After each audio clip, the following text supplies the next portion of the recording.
Good evening, ladies and gentlemen of the council. I'm here guided by the community citizens of the Ridgeview community as well as the George Ivy community concerning the swimming pools in those respective areas. We had a meeting at the Ridgeview Community Center on July 26th, and we all know that the pools are closed, and we had a large discussion at our last council meeting. And our findings are as follows. We went through protocols to email certain people of the Recreation Department to get access to have an independent contractor come in and look at the pools and to give an estimate of their findings also. But first, I'd like to go back and make a note that during this concerned citizen meeting at Ridgeview Community Center, I raised the question of the reason why the pools were closed was because of negligence and of basically not maintaining them as they should have been. And the following day, on Tuesday, July 27th, there was a memo sent around to several members of the council stating what those things, those checkpoints should have been in doing so. And we also requested to come up and look at the bucket of maintenance projects that was done on these pools.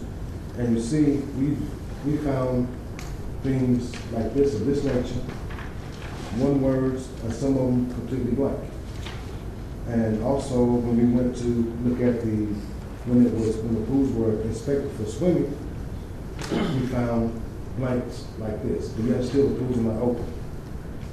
And furthermore, we looked at things as recent as last week and we're just wondering the policy of it, because if we remember, maybe a week ago in the Ridgecrest community, where that area was slighted, and I think the recreation equipment was vandalized because a walkway or a bridge that connected that wasn't upkept like it should have been. And so we're just wondering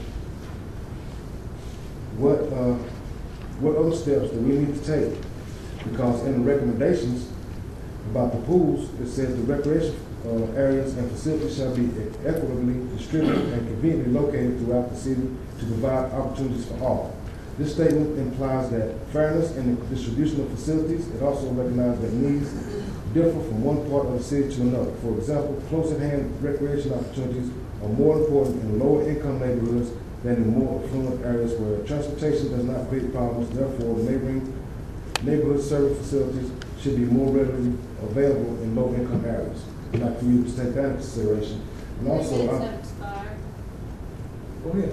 I'd also like to make a note of what we saw today. We went to the Ridgeview community, and we were given access by a gentleman who worked with the city.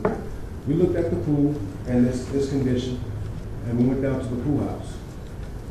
It was a mess.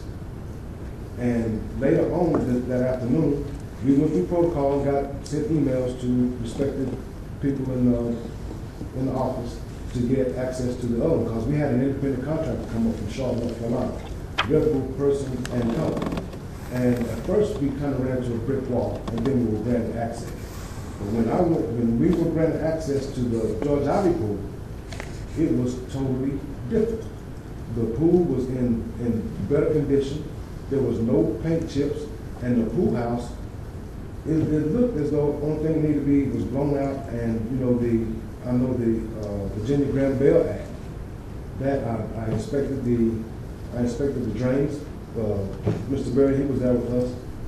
I looked at the drains and I looked at the pumps, and I'd just like for us to keep this on the forefront and thinking of a nice place for all parts of the city can come to and enjoy an quality facility that would enhance the whole city.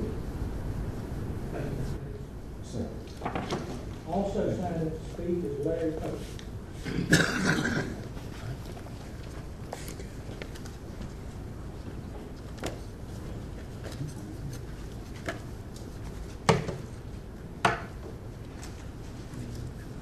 Mr. Mayor, City Council, Mr. Berry, and Mr. Crow.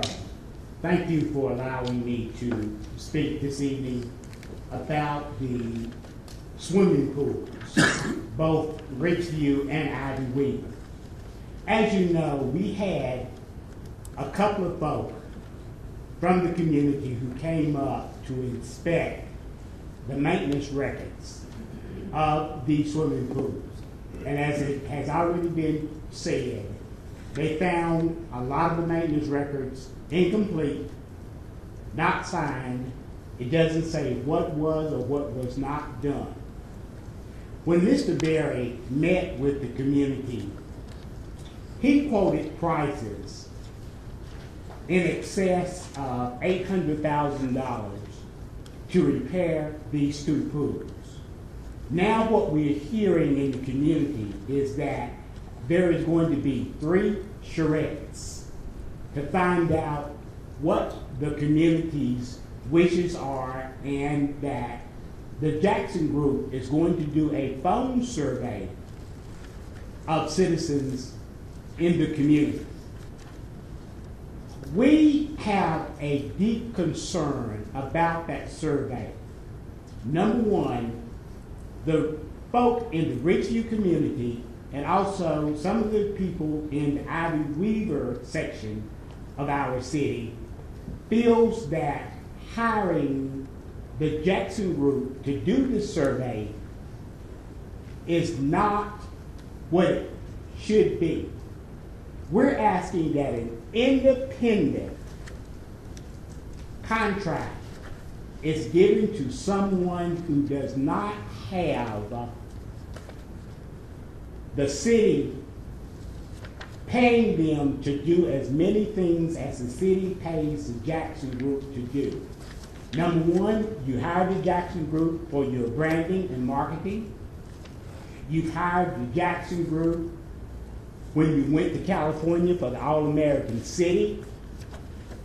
And we just feel like that what they come up with may be slanted to where it's what the city actually wants to tell the citizens of the community that survey rendered.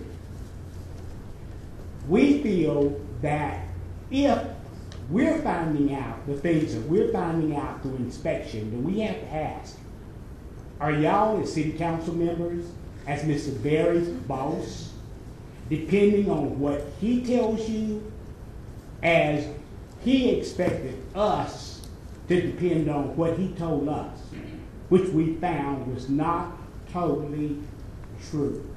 3 minutes have expired. I will continue for another couple of minutes if allowed. Go ahead. Okay. And what we say to you is you need to inspect these records yourself, because if we found that what we were being told was not totally true, then we have to wonder, what will you find if you sit down and go through the same records? Nowhere in those records did we find estimated costs to repair those two pools. And we also looked at the Graham-Baker Act and found that it's been changed a couple of times, it's been amended a couple of times, and we also know that the city of Hickory was offered some assistance by a nonprofit organization in the community to search out grant funds to repair those pools. Was that group ever invited to City Hall to help with a professional grant writer from the community? No, it was not. So we have to wonder whether the decisions have already been made on what y'all are going to do or not going to do.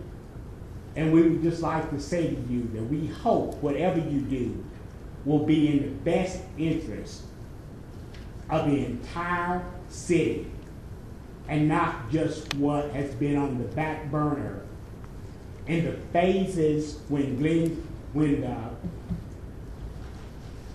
Stanford Field and Park was built because we know, as we said at the meeting at Richview, that was already in the plans years ago.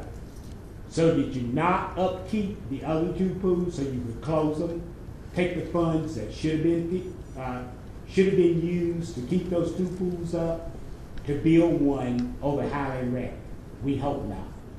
Thank you. Thank you, Mr. Pope.